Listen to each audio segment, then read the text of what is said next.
What's up, peeps? Nick Battle, aka NinosCorner, man. It's Monday. Today is Monday. Actually, I'm recording this a day early, but um, Saturday night, Babyface versus Teddy Riley. This was supposed to be the producer battle that we've all have been waiting to see. We saw the Manny Fresh versus Scott Storch battle. We saw the Little John versus T-Pain battle. And now we were supposed to see the Babyface versus Teddy Riley battle on Saturday night. It started, and everything I thought was going to go great. Teddy Riley couldn't get something done on his end when it came to the technical side of the house, when it came to actually recording his songs or playing his songs, just playing his songs. So they had to postpone it. It's going to be Monday night. So tonight at 8 p.m. Eastern, they're going to redo this. What's funny about this is Teddy Riley is a man of many hits. So is the great Babyface. Both of them have plenty of hits. But Teddy Riley actually had a DJ, an assistant, like a hype man. He had all of that, man. It's just like, come on, dude, just play some songs. He was playing the keyboard and trying to sing while he was doing it. He was doing too much. You know, like he didn't let the music speak for itself. Babyface had on some white Apple earphones that you plug into, like, he even had like the Bluetooth headphones. He had in like the corded ones that you plug into your phone. And I think Babyface was literally downloading the song as his time was coming up and playing a song straight from his phone. And the music was crystal clear. And Babyface was doing his thing. Like, Teddy Riley could have did the exact same thing. It would have been 10 times better, and we would have had a true producer battle. Let's face it, guys. We all know the songs, right? We all know the songs. So, like, when the songs started to play, especially, like, once Babyface started playing songs, I was singing along with it. I was jamming, doing my thing. And then as soon as Teddy Riley got into it, it was like the sound was horrible. It was a huge echo. He had, like, 4 mics in the room. Actually about 2 mics, but still, I got to shoot it over the shot. He had like 4 mics in the room. He had a hype man in the background dancing and jugging. He had a DJ who was mixing and scratching. He had an assistant who didn't know how to actually press the join button for Babyface to join. The thing didn't start until like 10-15 minutes after it's supposed to start. And then when it did start, Teddy Riley's sound was so jacked up that we only got to hear 3 songs from each. Actually, 3 songs from Babyface. Yeah, it was 3 songs from each. We heard 3 songs from each in an hour and a half, 90 minutes. I was like, you gotta be kidding me. You gotta be kidding me. 3 songs apiece? It's supposed to be a 20-song battle. We heard 3 songs apiece. I was like, you gotta be kidding me. So, on that note, guys, man, if you're a producer, which Teddy Riley is one of the greatest of all time when it comes to producing, how you gonna be a producer, man, and not have your production right on the producer battle? Come on, bruh. Come on, bruh. Come on, man. Come on, Teddy. Have more faith in you, man. And I was pulling for you, Teddy. So we're gonna see it tonight, though. 8 p.m. Monday night. They're gonna redo this thing. Hopefully, this thing will be a lot better than what we just had. Even Babyface got a little. You can tell he's a little frustrated because they're like, hey, let's do this in 15 more minutes. We're going to meet back up at 10:30 Eastern time. And, Face was just like, I don't think we should do this. I was like, damn, Face, why you doing like that? You hear me? So, man, hey, it's going to be hopefully a good battle. Hopefully a lot of people will tune in. Like last night, Saturday night, they had over 400,000 people in this room. So people want to hear it. This was double what the largest one has been so far. So 400,000 people tuned in to see this, right? Now, which means that people want to hear the great music. Like this was great music. Babyface had Bobby Brown's first song. You know what I'm saying? He had all of his stuff. John B, Tony Braxton, the TLC stuff that he's written, Usher. I mean, think about it, guys. Love Face Records. I mean, it's Face, Face and L.A. Reid, So, I mean, just my God, he's had a bunch of hits. But Teddy Riley, let's not get it twisted, man. He had Guy. He had Blackstreet. He's produced a lot of stuff for a lot of people. He's produced so much for Bobby Brown peeps. All of them have produced. I mean, golly, both of them have done songs with the likes of Mariah Carey, the Bobby Browns, the Whitney Houston. I mean, the Tony. But they've done a lot of stuff. So it's going to be very interesting to see, because I think, to be honest with you, we all know. I think Babyface has the deeper catalog, but I think Teddy has those songs that get you, make you get up and jam and move your shoulders, and he'll have you bobbing your head and doing your thing when you get up and dance. But Babyface gonna have something like the women are gonna be like, oh my god, oh my god. You know what I'm saying? So hey, it's gonna be an epic battle, man. Like I said, they had 400,000 people in this thing, and even when the sound was jacked up and people started dropping off, there was still 370,000 people waiting to hear this. So there is a very big crowd that wants to see this. So, and I am one of those. So tonight at 8 p.m. Eastern, this Monday, I will be joining in to go see this. So we're gonna have another podcast on this probably tomorrow night. Tell you guys how this thing went down. But one great suggestion that I like from Teddy Riley was that he said, I'll lead off on the first 10 songs, and then we'll have a halftime, right? And then Face, you lead off on the second 10 songs, so that each person has an opportunity to counter each other. Because it's kind of unfair, like when a guy has to go first, and then the other guy has a hell of a catalog too, and he's able to counter him every freaking song. Like he might have been thinking he's gonna play song X, and then he hears what the guy prior to him plays, and he's like, X ain't gonna do that. I need Y right now. The Y is gonna kill him. So it gives each guy an opportunity to counter each other. I actually like that, Teddy. I like that, Teddy. So yeah, guys, can't wait to tune in, man. This is gonna be epic, man. This is gonna be epic. Monday night, 8 p.m. Eastern. Please let the sound be good, you know what I'm saying? So, you know what I'm saying? We got to get this sound right. But on that note, guys, man, let's go to a small commercial break, and we're going to go into another topic I think you guys are going to be very, very grateful to hear from. Awesome. Ninos Corner, out to a commercial break. All right, guys, and we're back, man. Back from commercial break. Let's take a minute to talk about the first 2 episodes of The Last Dance, the Michael Jordan documentary, the 10-part series that's on ESPN. So I just watched the first 2 episodes. A lot to take in on this, man. Jordan, to me, he's the greatest of all time. Him and LeBron James, I think, are the 2 greatest players to play this game. But Jordan he's a different character, man. Jordan had the talent, but I'm gonna tell you, in my opinion, what separated Jordan from so many other people was his ability to work harder and outwork everybody. He got better every time he stepped on the court. Every game was his last game. I think that's the way that he felt. And he was just an amazing player, an amazing guy when it came just to playing ball, the whole 9. You know, he was a guy that had a bunch of struggles when it came to actually playing the game. And what I mean by struggles, meaning like, hey, he didn't even make his varsity team as a sophomore. He had to come back his next year and make varsity as a junior. He actually propelled himself to probably be one of the top players in the country coming out of high school. Dean Smith and Roy Williams thought that he was the best player in high school ball when they recruited him to come play at North Carolina. He gets to North Carolina. James Worthy even said within 2 weeks he figured out that Jordan was the best player in the team as a freshman. Goes to the league, lights it up because he was that dude.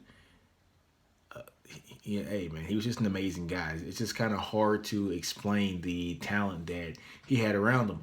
Now, one thing I can say, once you look at this documentary, you actually see the dysfunction that was going on with the Bulls teams, right? So, so Jerry Krause, who was the GM for the Bulls at the time, when you start looking at the numbers there, right? How do you have a guy like Michael Jordan and Scottie Pippen on your team? The greatest player of all time, and then you have a small forward who's probably the greatest, if not one of the greatest, well, if not the greatest, he's one of the greatest defensive wings to ever play the game, especially at a superstar level. You look at a guy like Scottie Pippen and what he did. He was amazing for that team.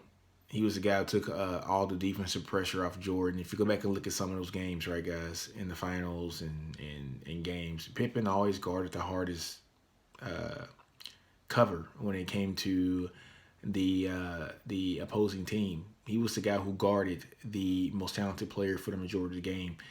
And Jordan would guard him on and off, but it was Pippen's duty to do that. And it basically freed up Jordan to go score and do what he had to do to be great. But Pippen did all the dirty work. I mean, all the dirty work, guys. Pippen, by far, is the top 3 or 4 small forwards to ever play this game. And I think that order goes, you got LeBron, you got Larry Bird, and then you got guys after them. And that's just the guys' honest truth. You got LeBron, Larry Bird, and you got Dr. J and Pip. I mean, there's a bunch of small forwards that played this game that were great, but when you look at the overall totality of what Scottie Pippen did, it's just amazing to see what he actually did on the court. And then if you take into account those 2 seasons that Jordan missed, or those 18 months that Jordan missed, and you look at the season that Pippen had, especially the first year that Jordan was gone, and I think he led his team in points, rebounds, minutes, steals, assists. Yeah, every category that there was out there to play. I mean, he basically led the team in everything. And if I'm not mistaken, in the season, they played against the Knicks in the semifinals for the Eastern Conference semifinals. And the Bulls, they had a fluke call go against the Bulls, end up sending, the Knicks to the free throw line. They hit the free throws to win the game. The Knicks go on to play the Pacers that year. They beat the Pacers and then go on to play Houston Rockets, and the Rockets end up winning that series. Let's be honest, guys. That was one of those ticky-tack fouls that probably shouldn't have been called, but I think because it was in the Garden that play got called. Pippen almost brought that team to the Eastern Conference Finals without Michael Jordan. So that kind of tells you the caliber of player that Pippen was. He's one of the most underappreciated players to ever play this game. And it's because he stood beside the greatest player to ever play this game. And you can tell he had no malice in it. You can tell that him and Jordan are great friends to this day. They love each other to death. You can tell. You can definitely tell. And then the Bulls ended up bringing in guys like, Rodmans and stuff. But I'm going to say this because Jerry Krause, what he did for the Bulls organization was he brought a lot of talent in. But what he also did was he didn't take care of his talent. And you look at a guy like Jordan and Pippen. In the 95-96 season, Jordan was the 32nd highest paid player in the league. 32nd. Think about that, guys. The greatest player of all time and the greatest player at that time in that generation. It was better than anybody he ever played against in that generation. Was the 32nd highest paid person in the league. And Pippen, who was the second best player in that team and probably a top 5 player in the league, was the 72nd highest paid player in the league. And these two guys have, at that time, won 4 titles at that time, going for their 5th. And they won the 5th and they won the 6th, right? So just think about that for a minute. You're 2 guys that are the cornerstone of the franchise, in the history of the franchise, were the 32nd and 72nd highest paid players in the league, respectively. And that is just awful when it comes to a general manager. Now, one thing I can say about Krause, he did bring the talent. Jordan was drafted the year before Krause got there, but Krause made the trade to go get Pippen after Pippen was drafted by the Supersonics. Drafted Horace Grant that same year, so he brought in the first big 3. He brought in the two-thirds of the first big 3, and the Bulls ended up winning 3 championships. When Horace leaves and goes to the Magic, and Jordan leaves to go play baseball, he brings in Rodman. So that's coming into the next episode, so I'll definitely talk about that. But let's just talk about a few things that stood out to me in this documentary. Hey, guys, you guys know I love Jordan. He's one of he is the greatest player of all time to me and always been one of my favorite players to watch. And in basketball, I don't have a team that I watch. It's players I love to watch, and Jordan was definitely a player that I love to watch. So I tuned into him. I watched everything Jordan, just like everybody else. But there's a segment in there where Scottie Pippen holds out on the last championship for that three-peat. No. It's the last championship. No. I'm sorry. It's the last the last championship for that second three-peat. So it was the sixth championship for the Bulls. So Pippen holds out because he wants to get paid. Because at that time, he had slipped to be the 122nd highest paid player in the league. And guys, mind you, there's only at that time maybe 340 players on each. 340 to 350 players total in the league at that time. He was the 122nd highest paid player in the league, which was pathetic for a guy of that talent. I think he's making like $2 million a year. So Pippen holds out. He's supposed to have surgery in the summer on his ankle. He says, "I'm not having surgery on my ankle. I'm going to have some fun. You're not going to limit me." And he had surgery at the start of the season to prove a point to Jerry Krause. And then he demands a trade. And so Jordan made a statement. All right, guys, we're back, man. Sorry about that brief interruption. But let's start off. Let's get back to what we were talking about. So Jordan basically had he said something in the special to the point to where Pippen was holding out, and he basically came back and said that he didn't want to have surgery during his off season because he wanted to enjoy his off season. He had surgery at the top of the season. He ended up missing a bunch of the season that year because he had surgery in his ankle. And then he came out and he was not a big fan of Jerry Krause because he didn't think he was getting treated the best. And so he came out to the media and basically said that he was going to demand a trade and he was never going to wear a Bulls uniform again. And Jordan made a comment about that and said that this is present day Jordan, said he thought that was very selfish of Pippen to do that. And that kind of struck me a little bit because when you go back and look at what Jordan did for those 2 seasons where, he left. He left to go play baseball. So he left to go play baseball because he was Michael Jordan and he could. And so, one can look at that and say he was kind of selfish himself to go do something that he really wanted to do because he just wanted to do it.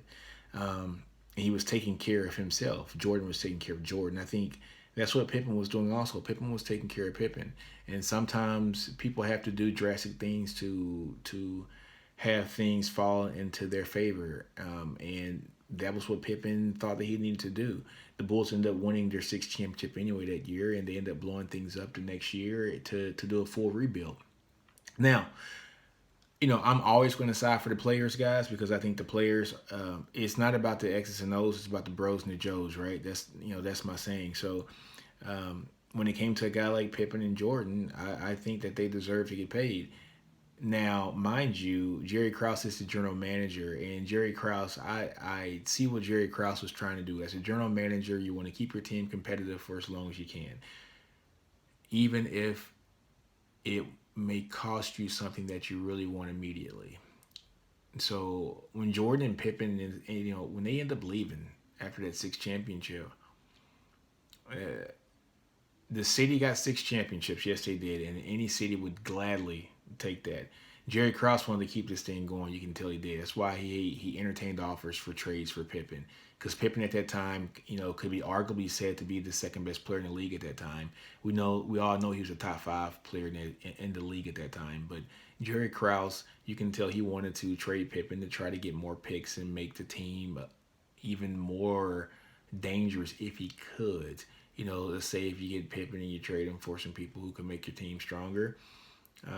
Then like multiple pieces, because Jordan wasn't getting any younger either. So you can bring in like some guys in and bring talent in to kind of ease the burden and maybe bring some more championships for future runs. And then that's what you do. But it's kind of a hard choice on that one, guys, because you got a guy who's won 5 championships and you're going for that 6, and you always want to know what if. And so the what if moment was, let's not have a what-if moment. Let's just do it. And that's what the Bulls did. They ended up winning their 6th championship that year.